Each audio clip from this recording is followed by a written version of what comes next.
विधान परिषदेची वर्धा, पुणे, ठाणे, यवतमाळ आणि रायगडमध्ये बिनविरोध निवडणूक, तर 12 मतदारसंघात होणार चुरशीची लढत.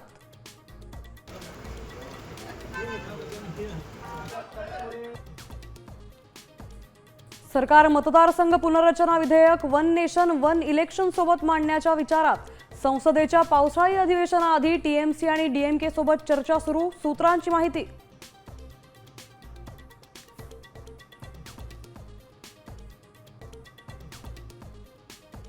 शिक्षकांना नोकरी वाचवण्यासाठी टीईटीच्या 10 संधी. 31 ऑगस्ट 2028 पर्यंत मुदत. सुप्रीम कोर्टाचा मोठा आदेश.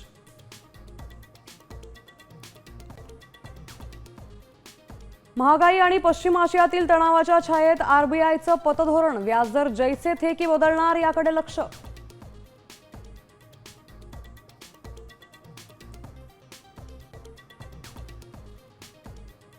अल निनोमुळे यंदा कमी पावसाचा अंदाज. शेतकऱ्यांनी पेरणीची घाई करू नये, प्रशासनाचं आवाहन.